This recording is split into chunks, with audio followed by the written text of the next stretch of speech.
ऐसे कितने मामले में पूरी एक सूची लेकर आई हूं कि दोबारा हम लोग अगर दोहराएंगे तो गुजरात मॉडल लेकर देश के प्रधानमंत्री नरेंद्र मोदी जी 2014 में सत्ता में आए थे। गुजरात मॉडल, और हमारी आधी आबादी के लिए वो गुजरात का मॉडल अब समझ आता है कि वो गुजरात का बिल्किस बानो के सामूहिक बलात्कारी हत्यारों को फांसी की बजाय उम्र कैद में बदलने का गुजरात मॉडल था। और उसके बाद उन सबको एक विशेष सत्र गुजरात में बुलाकर जब उन्हें पैरोल पर छोड़ दिया गया, उनकी सजाएं माफ कर दी गई 11 सामूहिक बलात्कारों की, वो गुजरात का मॉडल था जो 2014 से 24 तक देश में आज पूरा लागू किया जा रहा है कि सामूहिक बलात्कार होंगे, फांसी नहीं होगी, उम्र कैद होगी और उसके बाद उन्हें क्लीन चिट देकर रिहा कर दिया जाएगा। ये मॉडल आज पूरे देश में गुजरात का मॉडल लागू हो चुका है।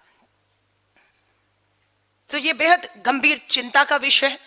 उम्मीद करते हैं कि 2026 के जुलाई में जो मॉनसून का सत्र आना है, national crime record bureau Bharat सरकार के खुद की पोल खोलते हुए उसी की सरकार के ये जो देश में आंकड़े जारी हुए हैं, हम उम्मीद करते हैं इस पे भी गंभीरता से चर्चा होगी। और सिर्फ चर्चा अपराध पर नहीं होगी, इसके अंजाम पर भी होगी कि अगर 42 लाख नाबालिग बच्ची और महिलाओं के साथ अपराध हुआ है, खासतौर से पोक्सो के तहत, उनमें से कितनों को फांसी हुई है, उसके भी आंकड़े, उसकी भी जानकारी जुलाई मानसून सत्र में सरकार देश के सामने रखे, ताकि हमें यह विश्वास हो सके कि अगर एक तरफ अपराध हो रहा है तो दूसरी तरफ फांसियां भी हो रही हैं। लेकिन सच्चाई ये है कि ये सब नहीं हो रहा है, इसलिए अपराधियों की हिम्मत बढ़ी हुई है। और मैं दोबारा जिम्मेदारी से लास्ट शब्द आपके सामने रख रही हूं कि ये बलात्कारी बेटियों के दोषियों को भाजपा की डबल इंजन की सरकार का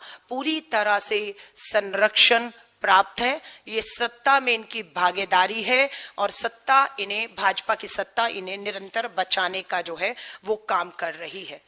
हरियाणा महिलाओं से दुष्कर्म के मामले में 5वें नंबर में खड़ा है, राजधानी दिल्ली से लगा हुआ। राजस्थान में महिला अपराध में 12.2%, राष्ट्रीय औसत से 3 गुना ज्यादा, राष्ट्रीय औसत से 3 गुना ज्यादा राजस्थान में लगातार अपराध हो रहे हैं।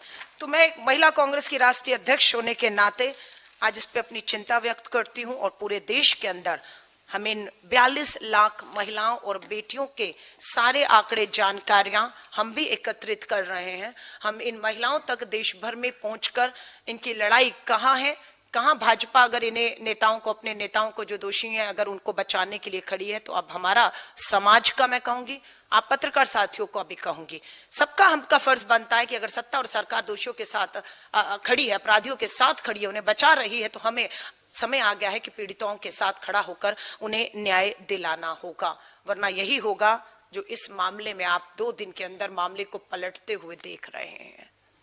ये तस्वीरें यूं ही हमें शर्मसार जो है वो करती रहेंगी। यूं ही हर कोई परिवार का आदमी पत्र लिखता रहेगा और ये उसे साजिशें बताते रहेंगे।